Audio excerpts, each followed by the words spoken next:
ಮಾಡಬೇಕೆಂದು ಯೋಚಿಸಿದನೋ ಏನೋ. ಅದಕ್ಕಾಗಿ ಅವಳ ಸೊಂಟಕ್ಕೆ ಸೌಂದರ್ಯ ಕೊಟ್ಟ,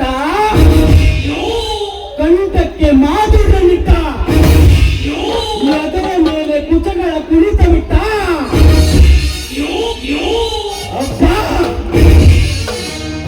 ಬಣ್ಣದ ಹೆಣ್ಣಿನ ರಚೆಯ ಆಗಮನಕ್ಕೆ ಬದಲಾಗದ ಮಾನವರಿಲ್ಲ ಈ ಜಗತ್ತಿನಲ್ಲಿ.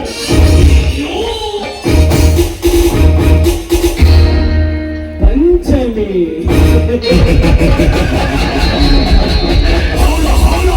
ಇಂದು ನಾಗರ ಪಂಚಮಿ.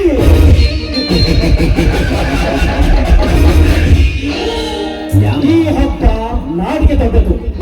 ಆದ ಕಾರಣ ಈ ಕಾಡಿನಲ್ಲಿರುವ ನಾಗಪ್ಪನ ಹುತ್ತಕ್ಕೆ ಆಲೆರೇಲು ಹಲವು ನಾರ್ಯರು ಮರೆಯದೆ ಬರುತ್ತಾರೆ.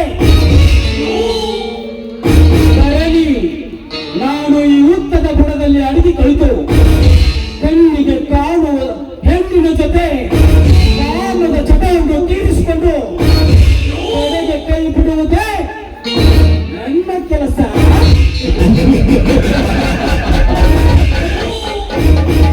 ನಾ ಬಯಸಿದ ಹಕ್ಕಿ ಗೋದಾವರಿ ಇಂದವಳು ನಾಗಪ್ಪನ ಹುತ್ತಕ್ಕೆ ಹಾಲೆರೆಯಲು ಬಂದೇ ಬರುತ್ತಾಳೆ.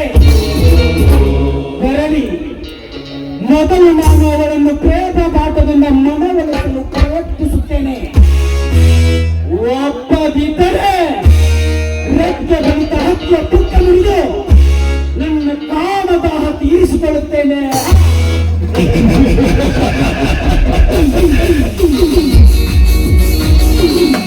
ಓ, ಮನದವರ ಮನದಲ್ಲಿ ಎನ್ನುವಂತೆ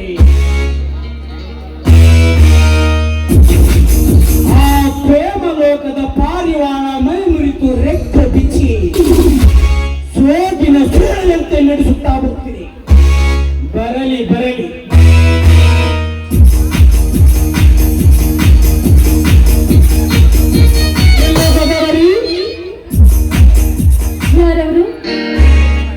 नागेंद्र मेरा नाम, प्रीति मेरा काम,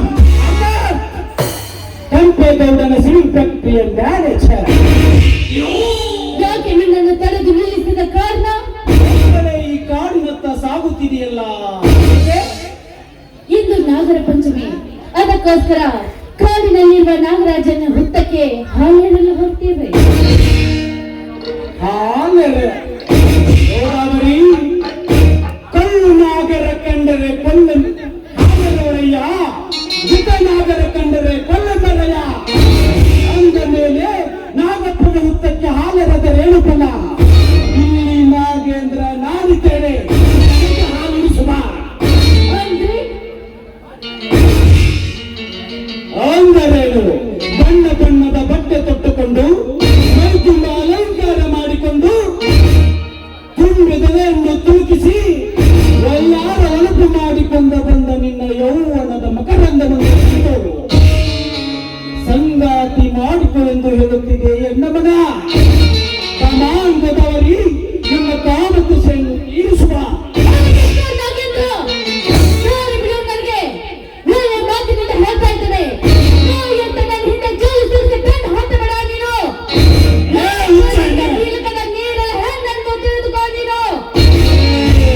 ಹೇಳ್ತಾ ಇದ್ದೇನೆ, ಹುಚ್ಚಿಯಂತೆ ಹೆಚ್ಚಿಗೆ ಹುಚ್ಚಿಸು ಇಚ್ಛೆ ಪಟ್ಟರೆ ರದ್ದು ಕಟ್ಟಿ ನಿನ್ನ ಮಾಡ ಬಿಚ್ಚಿ ಕಟ್ಟಬೇಕಾಗುತ್ತೋ. ನಾ ಮೆಚ್ಚಿದ ಹಕ್ಕಿ ನೀನೆಂದ ಮೇಲೆ ಈಗ ನೀನು ಚೊಕ್ಕ ಮನಸ್ಸಿನಿಂದ ಚಕ್ಕಂದ ಹೊಡೆಯಲು ಯುವಾರು ವ್ಯರ್ಥ.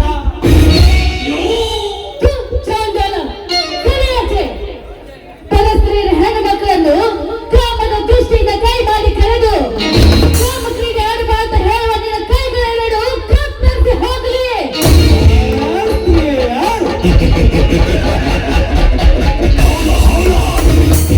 ಹುಚ್ಚ ಹೆಣ್ಣೆ, ಮನೆಯಲ್ಲಿ ಏನು ಅರಿದ ಗಂಡನಿಗೆ ನಾನು ಬಜಾರಕ್ಕೆ ಹೋಗಿ ಬರುತ್ತೇನೆಂದು ಸುಳ್ಳು ಹೇಳಿ ನಿಂದನೊಂದಿಗೆ ಲಾಡ್ಜ್ನಲ್ಲಿ ಬುದ್ಧಿ ಮಾತಾಡಿ ಬರುವ ಪರಸ್ತ್ರೀಯಲ್ಲವೇ ನೀನು? ಪರಸ್ತ್ರೀಯಾದ ಸೀತಾದೇವಿಯನ್ನು ರಾವಣ ಕಣ್ಣಿಟ್ಟು ಹೊತ್ತುಕೊಂಡು ಹೋಗಲಿಲ್ಲವೇ? ಚಂದ್ರಗುಪ್ತ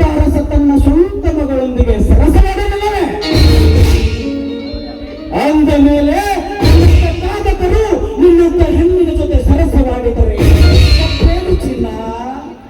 ನೀ ಹೇಳಿದಾಗೆ ಗತಕಾಲದ ಪುರಾಣ ಕಥೆಗಳೆಲ್ಲ ಪರಸ್ಪರ ಜೊತೆ ಸರಸವಾಡಿದವರ ಗತಿ ಏನಾಯ್ತಂತ ನಿನ್ನಂತವರಿಗೆ ಹೇಗೆ ಗೊತ್ತಾಗುತ್ತೆ ಅಂತ.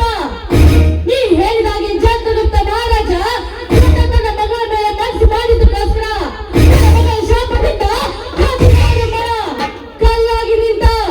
ಅಷ್ಟೇ ಅಲ್ಲ, ಈ ನನ್ನ ಸೆರಗನ್ನು ಮತ್ತೊಬ್ಬರಿಗೆ ಸೆರೆ ಹಾಕಿ ನನ್ನ ಪವಿತ್ರವಾದ ಶೀಲವನ್ನು ಹಾಳು ಮಾಡಿಕೊಳ್ಳಲಾರೆ ನಾನು.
ಹುಚ್ಚ ನೀನದು. ನಿಮ್ಮಪ್ಪ ಅಷ್ಟೇ ಅಲ್ಲ, ಈ ಬಂಡ ಶ್ರೀಮಂತರ ಋಣ ತೆಗೆಯಲು ಈ ಗಂಡು ಮೆಟ್ಟಿನ ನಾಡಿನಲ್ಲಿ ಹುಟ್ಟಿ ಬಂದ ನಾನೊಬ್ಬ ಪುಂಡ ಪರಶುರಾಮ. ಕಲಿಯುಗದ ಪುಂಡ ಪರಶುರಾಮನು ಇಲ್ಲ ಚಂಡ ಪರಶುರಾಮನು. ತಮ್ಮಯ್ಯ ತಮ್ಮಯ್ಯ ತಮ್ಮಯ್ಯ, ನಾನೊಬ್ಬರ ಬೀಗರಿದ್ದಾಗೆ ಬೀಸಿದರೆ ಗಾಳಿ ಪಟಾಕಿಯ ನಿಗದಿದ್ರೆ ಇಲ್ಲೇ ನಿನ್ನ ಭೂಪಟ ಮಾಡುತ್ತೇನೆ.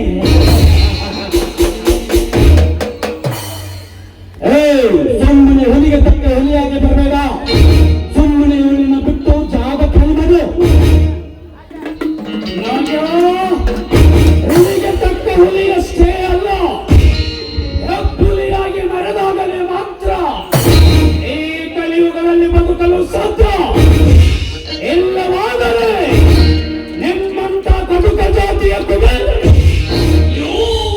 ನಮ್ಮಂತ ಕಡು ಬಡವರನ್ನು ಕಾಲಲ್ಲಿ ತೊಳೆಯುತ್ತಾರೆ ಈ ಸಮಾಜದಲ್ಲಿ. ಈಗ ನಿನಗೆ ಮರ್ಯಾದೆಯಿಂದ ಹೇಳುತ್ತೇನೆ, ಮೊದಲು ಹೊರಟು ಹೋಗುವ ಇಲ್ಲಿಂದ.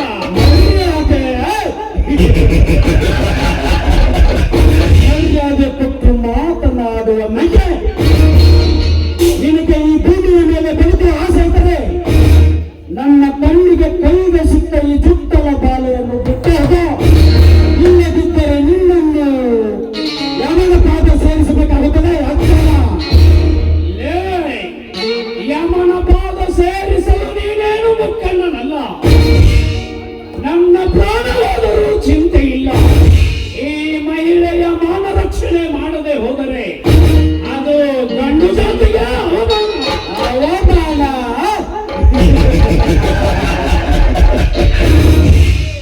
ಅವಮಾನವೆಂದು ಈ ನಾಚಂದ್ರನ ಹೆಡೆ ಮುಟ್ಟಲು ನಿನಗೂ ಸಾಧ್ಯವಿಲ್ಲ, ಮಕ್ಕಳಿಗೂ ಸಾಧ್ಯವಿಲ್ಲ. ಗೌಡನ ಹಳಸಿದ ಅನ್ನ ತಿಂದು ಬದುಕುವ ಹಂದಿನ ಮಗನೇ, ನಮ್ಮಪ್ಪನ ವಿಷಯ ಎತ್ತಿದರೆ ಕತ್ತು ನೋಡದೆ ಕತ್ತುಕೊಂಡು ಹೋಗಿ ನನ್ನ ಹತ್ತಿಯ ಹೊಲದಲ್ಲಿ ಊತು ಬಿಟ್ಟೆನು.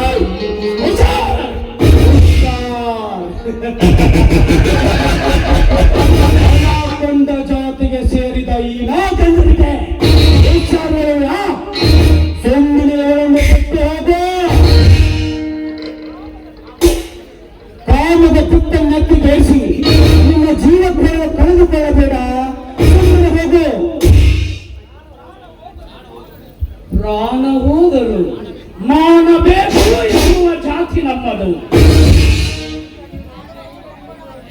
ಈಗ ನೀನು ಇವಳನ್ನು ಮುಟ್ಟಲು ಬಂದರೆ ನಾಗೇಂದ್ರ, ಈಗ ನೀನು ಇವಳನ್ನು ಕೆಳಕಲು ಬಂದರೆ ರೊಚ್ಚಿಗೆದ್ದ ರೈತನ ಕ್ರಾಂತಿಗೆ ನೀನೇ ಮೊದಲ ಬಲೆ. ಏ ಸೊಕ್ಕಿನ ಹೆಣ್ಣೆ, ಹಾಲಿಗೆ ಹುಕ್ಕು ಬರಬಾರದಂತೆ ನಿನ್ನಂತ ಹೆಣ್ಣಿಗೆ ಸೊಕ್ಕು ಬರಬಾರದಂತೆ. ಆದರೂ ಸೊಕ್ಕಿನಿಂದ ನನ್ನ ಕೆನ್ನಿಗೆ ಕೈ ಮಾಡಿಯಲ್ಲ. ನೋಡ್ತೇನು ಮೈಗೆ ಮೈ, ಸೇಡಿಗೆ ಸೇಡೆ ತೀರಿಸಿಕೊಳ್ಳ ಬಿಡಲಾರೆ.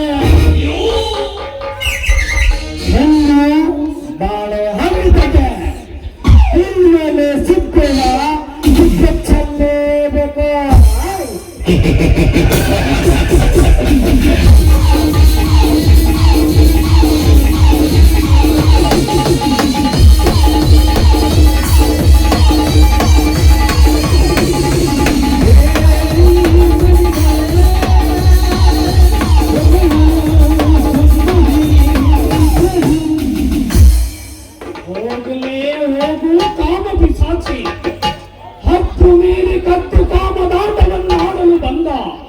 ನಿಮ್ಮಂತ ಬುದ್ಧಿಗೇಡಿಯನ್ನು ಒತ್ತು ಬುದ್ಧಿ ಕಲಿಸುವುದೇ ನನ್ನ ಕೆಲಸ. ಗೋದಾವರಿ, ನೀನೇಕೆ ಕಾಡಿನ ಕಡೆಗೆ ಹೋಗಿದ್ದೆ? ನಾಗರಾಜನ ಹುಟ್ಟಕ್ಕೆ ಹಾಲೇನು ಅಂತ ಬಂದಿದೆ. ಅದರಲ್ಲಿ ಸರಿಯಾದ ಸುವಿಕೆ ಬಂದಿದ್ದು. ಸಾಕು, ಮುಂದೆ ಮಾತನಾಡಬೇಡ. ನೀನೇನು ಹೇಳ್ತಾ ಇದೀಯಾ ಅನ್ನೋದು ನನಗೆ ಚೆನ್ನಾಗಿ ಗೊತ್ತು. ನೀವು ಸರಿಯಾದ ಸಮಯಕ್ಕೆ ಬಂದು ನನ್ನ ಮಾನ ಕಾಪಾಡಿದಿರಿ. ನೀವೇ ನನ್ನ ಪಾಲಿನ ದೇವರು.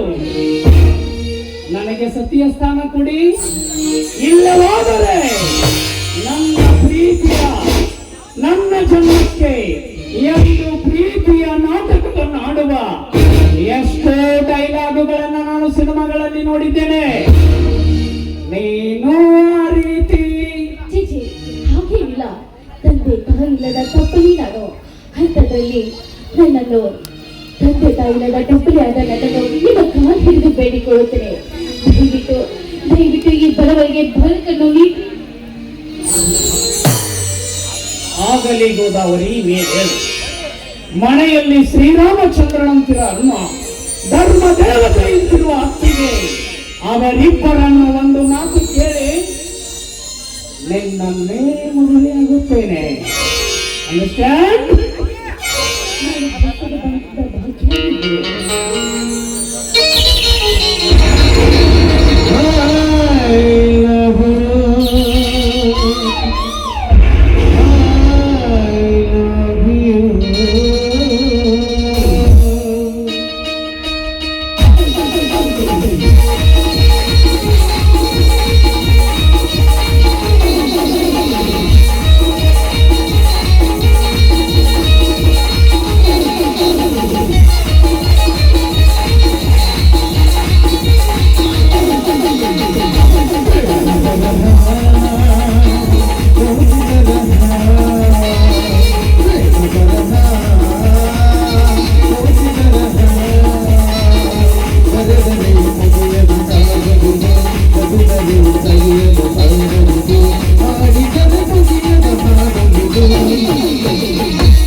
ಕಬ್ಬಿನ ಬಿಲ್ ಕಟ್ಕೊಂಡು ಬರ್ತೀನಿ ಅಂತ ಇಷ್ಟಕ್ಕಾದ್ರೂ ಬರ್ಲೇ ಇಲ್ವಲ್ಲ.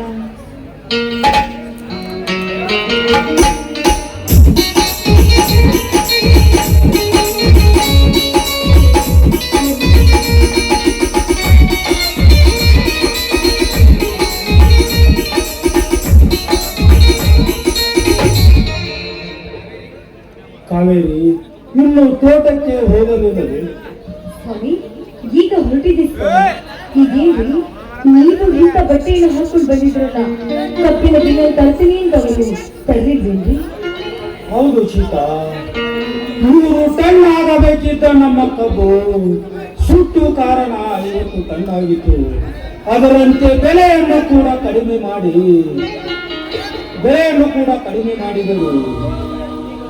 ಹೀಗಾಗಿ 75,000 ರೂಪಾಯಿ ಕಬ್ಬಾಗಿತ್ತು. ಅದರಲ್ಲಿ ಮಹಾರಾಷ್ಟ್ರದ ಗ್ಯಾಂಗಿಗೆ ಒಂದು ಗಾಡಿಗೆ 6,000ದಂತೆ 24,000 ಹೋಯಿತು. ಅವರ ಊಟದ ಖರ್ಚಿಗೆ 4 ದಿನಕ್ಕೆ 6,000 ರೂಪಾಯಿ ಹೋಯಿತು. ಅದರಂತೆ ಫ್ಯಾಕ್ಟರಿಯಲ್ಲಿ ಕಬ್ಬಿನ ಬೀಜಕ್ಕೆ ಅಡ್ವಾನ್ಸ್ ತಂದಿತ್ತು 22,000 ರೂಪಾಯಿ. ಇವೆಲ್ಲ ಖರ್ಚುಗಳನ್ನು ತೆಗೆದು ನಮಗೆ ಉಳಿದಿತ್ತು ಕೇವಲ 23,000 ಮಾತ್ರ. ಕಾವೇರಿ, ರೈತ ಒಬ್ಬ ಎತ್ತಿನ ಗಾರ್ದಂತೆ ಹಗಲು ರಾತ್ರಿ ದುಡ್ಡು ಗಳಿಸಿದ್ರು ಕೂಡ ಇವತ್ತು ಒಪ್ಪತ್ತಿನ ಗಂಜಿಗೂ ಕೂಡ ಇಲ್ಲದಂತಾಗಿದೆ. ಇದೇ ರೀತಿ ಮುಂದುವರಿಯುತ್ತಾ ಹೋದರೆ ಈ ರೈತನ ಬದುಕು ರಕ್ತ ಕಣ್ಣೀರು ಆಗುವುದರಲ್ಲಿ ಸಂದೇಹವಿಲ್ಲ. ಕಾವೇರಿ,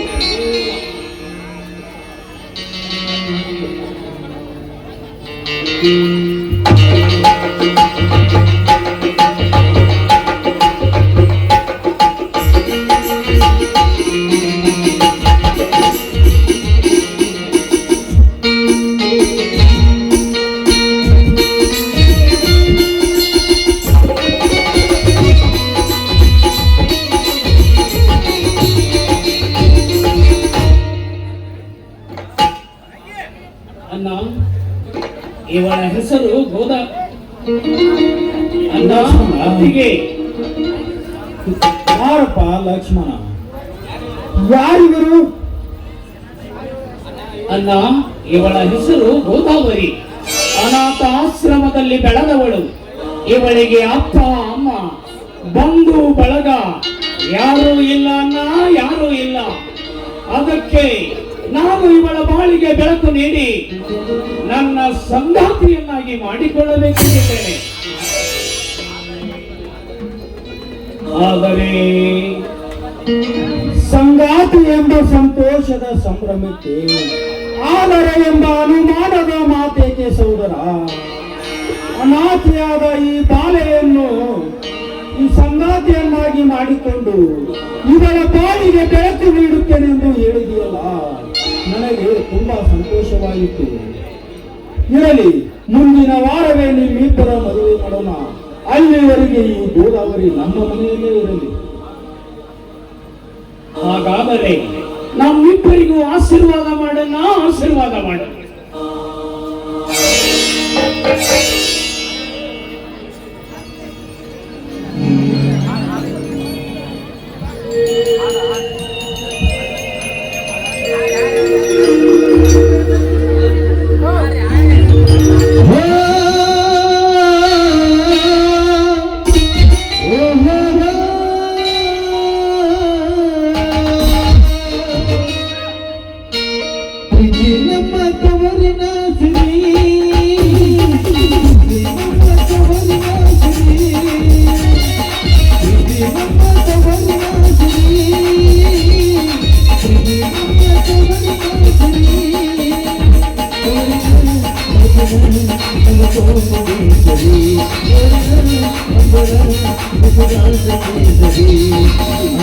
ನಮ್ಮ ಪ್ರೇಮದ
ನಮ್ಮ ಜೀವದ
ರಾಮಲಕ್ಷ್ಮಣರ ಮನೆ ಇದೇನಾ?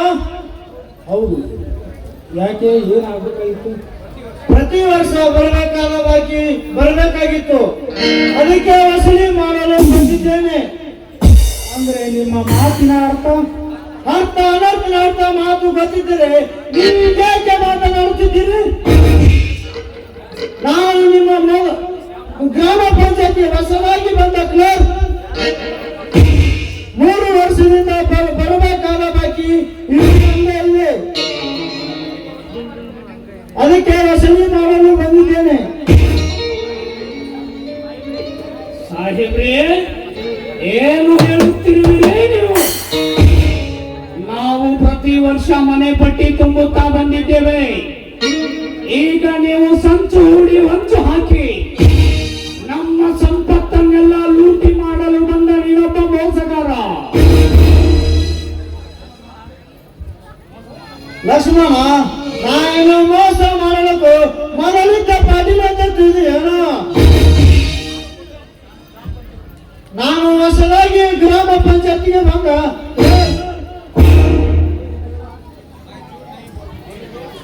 ಹೇ ದೇವ ಚಿದಂಬರೇಶ್ವರ, ಈಗ ಎಂತ ಕಷ್ಟದ ಕಡಲಲ್ಲಿ ನೂಕುತ್ತಿದ್ದೀಯ ತಂದೆ ಬಂದು. ಸಾಹೇಬ್ರು, ನಾವು ನಿಜವಾಗಲೂ ಹಣವನ್ನು ತುಂಬಿ ರಸೀದಿ ಪಡೆದುಕೊಂಡಿದ್ದೇವೆ. ಹಾಗಿದ್ದರೆ ನಿಮ್ಮ ರಸೀದಿಯನ್ನು ತೆಗೆದುಕೊಂಡು ಬನ್ನಿ, ನೋಡೋಣ. ತಡೆಯಿರಿ, ಒಳಗೆ ಹೋಗಿ ತರುತ್ತೇನೆ. ಅಲ್ಲ, ನಾವು ಮನೆ ಪಟ್ಟಿ ತೋರಿಸಿದಾಗಲೇ ಗೊತ್ತಾಗುವುದು ನಾವು ಎಂಥವರು ಎಂದು.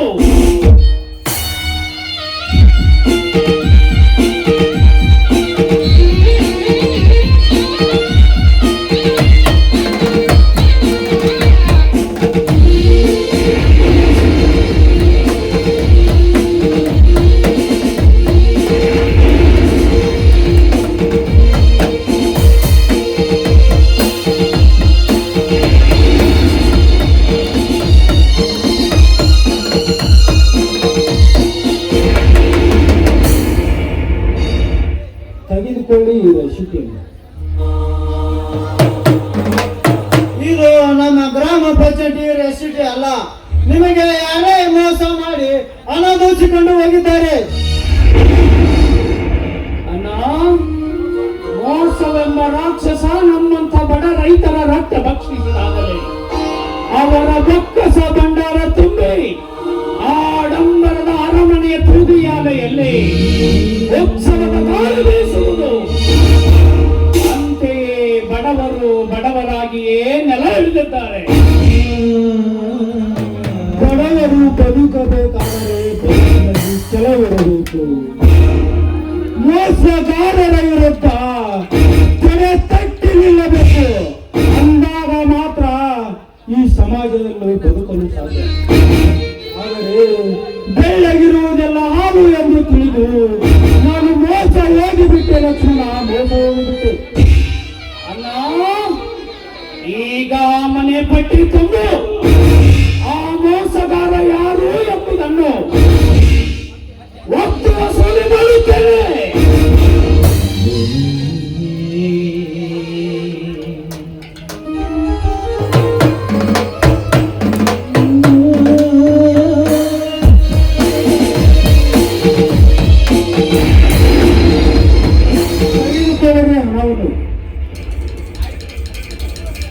ಆಯ್ತು ರಾಮನವರೇ, ಈ ರಸೀದಿಯನ್ನು ಜೋಪಾನಾಗಿ ತೆಗೆದುಕೊಂಡೆ.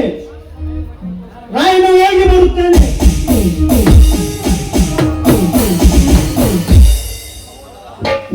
ಸಹೋದರ, ಈ ರೀತಿ ರಣ ಹಕ್ಕುಗಳು ಎಲ್ಲವನ್ನು ಕಿತ್ತು ತಿನ್ನುತ್ತಾ ಹೋದರೆ ಈ ರೈತ ಹೇಗೆ ಬದುಕಬೇಕು ಈ ಸಮಾಜದಲ್ಲಿ? ಅಣ್ಣ, ಸ್ವಲ್ಪ ತಡೆದುಕೋ ಅಣ್ಣಯ್ಯ, ಸ್ವಲ್ಪ ತಡೆದುಕೋ. ರೈತ ರಕ್ಷಿಸಿದರೆ ಎಲ್ಲ ಸರಿಯಾಗುತ್ತೆ. ಇರಲಿ, ಈಗ ನಾನು ತೋಟಕ್ಕೆ ಹೋಗಿ ಎತ್ತಿಗೆ ಮೇವು ಹಾಕಿ ಬರುತ್ತೇನೆ.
ನದಿ ನದಿ ಸೇರಿದರೆ ಸಾಗರ, ಸಾಗರ ಸಾಗರ ಸೇರಿದರೆ ಸರೋವರ.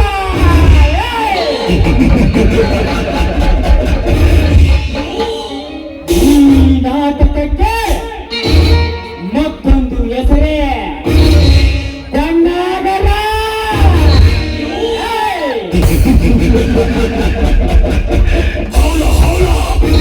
ರಾಮ, ಏ ರಾಮ, ನಮಸ್ಕಾರ ರೀ ಗೌಡ್ರ. ಹೇಳಿ ಕಳಿಸಿದ್ರೆ ನಾನೇ ಬರುತ್ತಿದ್ದೆ. ಇಲ್ಲಿ ಮಠ ಅಂದ್ರೆ ಅದು ಹೇಗೆ ಸಾಧ್ಯ? ಸಾಲ ಬೇಕಾದಾಗ ಕಾಲು ಹಿಡಿದು ಕಾರ್ಯ ಸಾಧಿಸಿಕೊಂಡ್ರೆ, ಮರಳಿ ಸಾಲ ತೀರಿಸುವುದೆಂದರೆ ಅದು ಹೇಗೆ ಸಾಧ್ಯ? ನಿಮ್ಮಂತವರಿಗೆ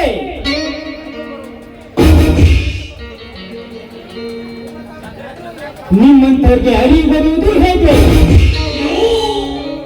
ಗೌಡ್ರು, ಏನು ಮಾತನಾಡುತ್ತಿದ್ದೀರಿ ನೀವು? ಹೇಳುವುದೇನಿದೆ? ಬಡ್ಡಿ ಸಮೇತ ಇಂದು ಹಣ ಕೊಟ್ಟು ಬಿಡು. ನಾನು ಬ್ಯಾಂಕ್ಗೆ ಹೋಗಿ ಹಣವನ್ನು ಕೊಡಬೇಕು. ಇಲ್ಲದಿದ್ದರೆ ನಾಳೆ ನನ್ನ ಆಸ್ತಿಯನ್ನು ಜನರಿಗೆ ಹಚ್ಚುತ್ತಾರೆ. ಗೌಡ್ರು, ಈ ವರ್ಷ ಕಪ್ಪು ಸುಟ್ಟು ಬಂದ ದುಡ್ಡು ಸಹ ಕೈಗೆ ಹತ್ತಲಿಲ್ಲ. ಹೀಗಾಗಿ ಇನ್ನೂ ಸ್ವಲ್ಪ ಕಾಲಾವಕಾಶ ಕೊಡಿ.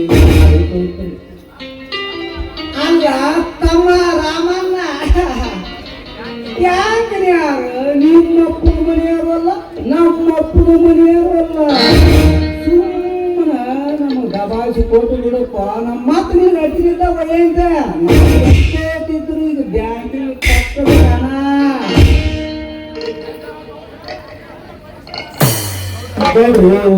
ನಮ್ಮನ್ನು ಪರೀಕ್ಷೆ ಮಾಡಲಿಕ್ಕೆ ಬಂದಿರಲಿ.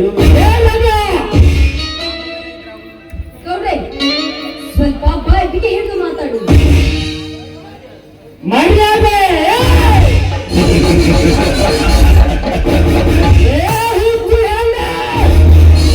ನನಗೆ ಮರ್ಯಾದೆ ಕಾಟ ಹೇಳ್ತೀಯ?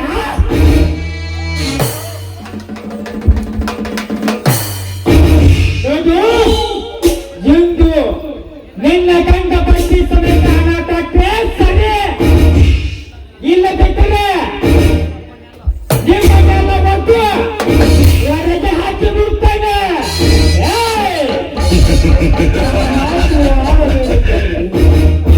ಸ್ವಲ್ಪ ಧರ್ಮದಿಂದ ಮಾತನಾಡ್ರಿ.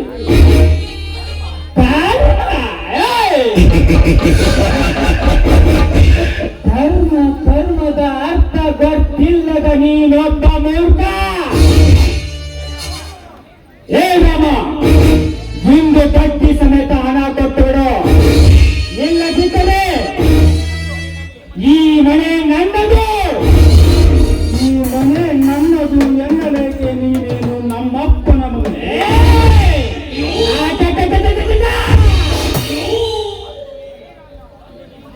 ಏ ರಾಮ, ಅಂದು ನೀನು ನಿನ್ನ ಮನೆತನದ ಅಡತನ ಸಲುವಾಗಿ 50,000 ರೂಪಾಯಿಯನ್ನು ಸಾಲ ತೆಗೆದುಕೊಂಡು ಮನೆ ಬರೆದುಕೊಟ್ಟು ಈಗ ತಿರುಗಿ ಬೀಳಿಯ ಗೌಡ್ರೆ, ಏನು ಮಾತನಾಡುತ್ತಿದ್ದೀರಿ ನೀವು? ನಿಮ್ಮ ಹತ್ತಿರ 50,000 ತೆಗೆದುಕೊಂಡು ಈ ಮನೆ ಬರೆದುಕೊಟ್ಟಿದ್ದೇನೆ. ನಾನು ಸಾಲ ತೆಗೆದುಕೊಂಡಿರುವುದು ಕೇವಲ 5,000. ಅದು ಮೀರುತ್ತೆ 3ರ ಬಡ್ಡಿ ದರದಲ್ಲಿ. ಈ ಮಾತು ಸತ್ಯ.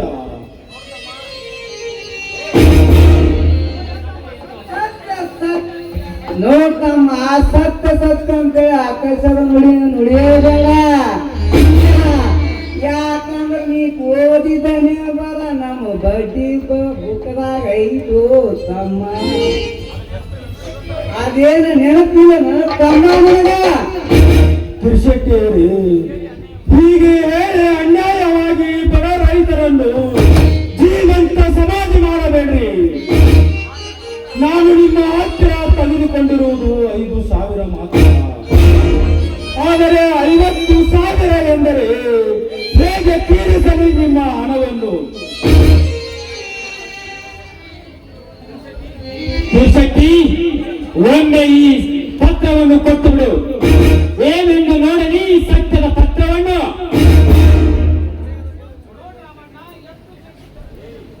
ನೋಡಿದ ಅಮ್ಮನ್ನ ಎಷ್ಟು ಚಕ್ರಿ ತರ್ತೇನಂತ 10,000 ರೂಪಾಯಿ ಓದಿ ಒಳ್ಳೆಯಾದ. ಎರಡನೇದ ಹಂಪೇಳಿ ಹೊಲ ಬಾಯಿ ಹೊಲ ಮಾಡಿದೇನಪ್ಪ ಬೇಕಂತೇಳಿ ಅಲ್ಲಿ 10,000 ಓದಿ. ಮೂರನೇದ ಹತ್ತಿ ಸುರೇಸಿ ಡೀಸೆಲಿಗೆ ರೊಕ್ಕ ಬೇಕಂತೇಳಿ ಓದಿ ತಮ್ಮ. ಮೂರನೇದ 30,000 ಆತ. ನಾಲ್ಕನೇದ ಕಾಟು ರಿಪೇರಿ ಅಂತೇಳಿ 6,000 ಓದಿ ನೋಡ್ತಮ್ಮ. ಯಾಕಂದ್ರ ಬಡ್ಡಿ ಗಂಟು ಕೂಡಿ ಬಡ್ಡಿ 36,000. ಅದರ ಎಲ್ಲ ಸೇರಿಸಿ 50,000 ಆಗೈತಮ್ಮ. ಅದು ಎಷ್ಟು ಕೊಡುದಿಲ್ಲ ಅಂತೇಳಿ 4 ಮಂದಿ ಗುರಿ ಹಿರಿಯರ ಕರ್ಕೊಂಡ್ಬಂದು ಸಹಿ ಮಾಡ್ಯಾರ ತಮ್ಮ. ಇನ್ನು ತಿಳಿದಿಲ್ಲ ನಿನಗ? ಗೌಡ್ರೆ, ನಾನು ನಿಮ್ಮ ಹತ್ತಿರ 5,000 ಸಾಲ ಇಸಿಕೊಂಡಿರುವುದು ಸತ್ಯ. ಆದರೆ ಅದಕ್ಕೆ ಇಲ್ಲಿದ್ದನ್ನು ಸೇರಿಸಿಕೊಂಡು 50,000 ಅಂದರೆ ಈ ಮನೆಯಿಂದ ಹೊರೆ ಹಾಕಿ ಈ ಬೀದಿ ಬಿಕಾರಿ ಮಾಡಬೇಡಿ ಗೌಡ್ರೆ. ನಮ್ಮನ್ನು ಕೈ ಮುಗಿದು ಹೋಗುತ್ತೆ. ಸಾಕು ನಿಲ್ಲಿಸೋ ನಿನ್ನ ನಾಟಕವನ್ನು. ಪಾಪ ಕಷ್ಟದಲ್ಲಿದ್ದಾನೆ ಎಂದು ತಿಳಿದು ಸಹಾಯ ಮಾಡಿ ಕಷ್ಟದ ಬಂಧನದಿಂದ ಪಾರಾಗಲು ನೋಡ್ತೀಯಲ್ಲ ಮಗಳೇ.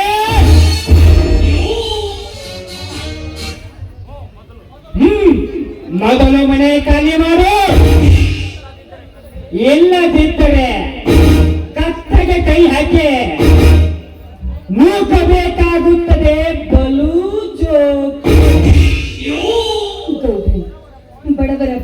ನೀವ್ರಾದ ನೀವೇ ಈ ರೀತಿ ಮಾತಾಡಿದ್ರೆ ನಮ್ಮಂತ ರೈತರು ಇನ್ನೆಲ್ಲಿ ಬದುಕಬೇಕು ತಂದೆ. ನೋಡಿ, ದಯವಿಟ್ಟು ನಮ್ಮನ್ನ ಈ ಮನೆ ಬಿಟ್ಟು ಮಾತ್ರ ಹೊರಗಡೆ ಹಾಕ್ಬೇಡಿ. ಅಲ್ಲ ತಂಗಿ, ಈ ಹೆಣ್ಗಳ ದನಿ ಕೇಳಿದ್ರೆ ನನಗೂ ಒಂದು ನಮೂನಿ ಆಕೈತಿ. ತಂಗಿ, ಈ ಸಾಲ ಮುಟ್ಟಬೇಕಾದ್ರ ನಮ್ಮ ಗೌಡ್ರಿಗೆ ಸ್ವಲ್ಪ ತಿರುಗಿ ಮಾತನಾಡಿದರೆ ತಿಥಿ ಮಾಡಿಬಿಟ್ಟೆನೆ ತಿರುಗೋಕಿ ನನ್ನ ಮಗನೇ.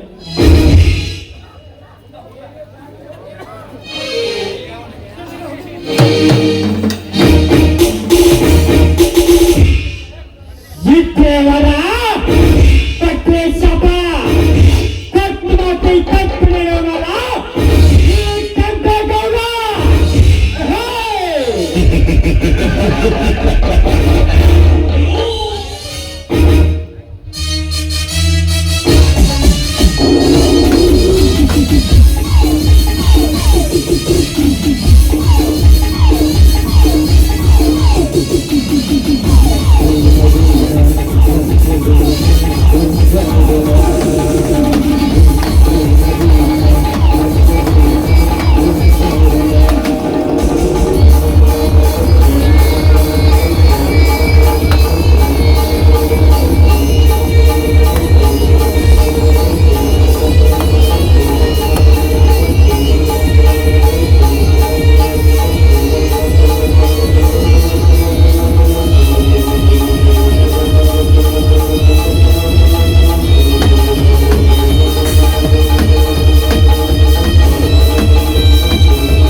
ಬೇಡಪ್ಪಿಲ್ಲ, ದಯವಿಟ್ಟು ನಮ್ಮ ಈಶ್ವರನ ನಮ್ಮನೆ ಬಿಟ್ಟು ಹೊರಗಡೆ ಹಾಕ್ಬೇಡ.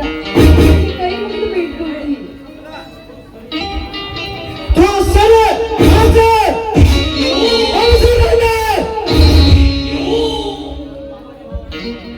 ನೋಡು, ನನ್ನ ಗಂಡನ ಸಾವಿನ ಅರ್ಥ ನೀನೇ ಫಿಕ್ಸ್ ಮಾಡಿಕೊಳ್ಳಬೇಡ. ಸೋಮನೆ ಮನೆ ಬಿಟ್ಟು ಹೋಗೋ.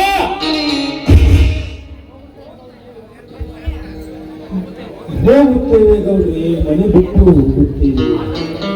ಆದರೆ ನಾನು ಖರೀದಿ ಕೆಟ್ಟ ಖರೀದಿ ಕಾಗದ ಪತ್ರವನ್ನು ಓದಿ ಈ ಮನೆಯ ಅಣ್ಣದ ಋಣ ಮುಗಿಯಿತೆಂದು ಸಂತೋಷವಾಗಿ ಹೋಗುತ್ತೇವೆ.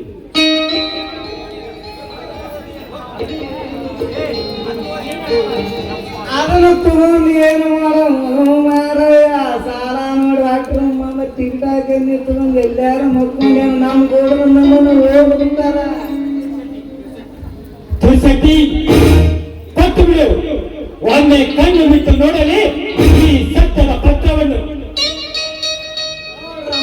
ನೀನು ಮಡಿಕೆ ನಾವು ಅಂತಾರ ಐತಂತ ನೋಡಿ ತಲೆ ಕರ್ಕೊಂಡು ಓದಿಪ್ಪ.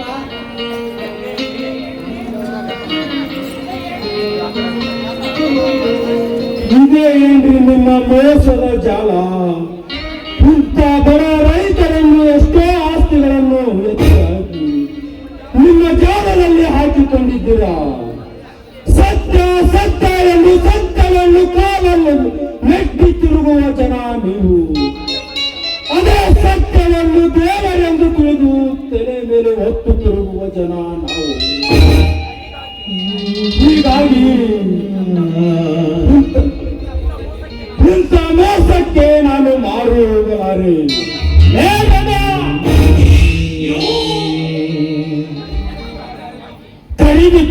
ತಂದು ಹರಿದು ಹಾಕೆ ನನ್ನ ಹೃದಯದಲ್ಲಿ ಮತ್ತಷ್ಟು ಸೇಡಿನ ಜ್ವಾಲೆ ಎರಿಸಿದೆಯಲ್ಲ ಮಗಳೇ.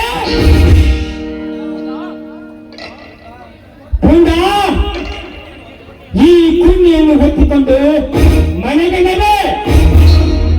ಹಂತ ಹಂತವಾಗಿ ಚಿತ್ರ ಹಿಂಸೆ ಕೊಟ್ಟು ನರಕ ನರಕ ನರಕ ನರಕ ತೋರಿಸ್ಬಿಡೋಣ.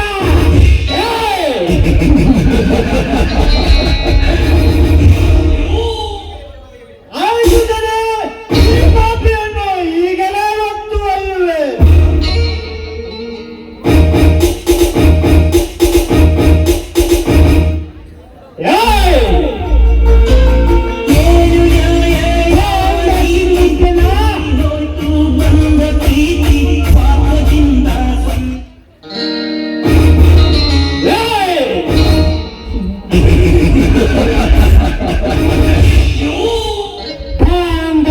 ಮುಟ್ಟಿಲ್ಲ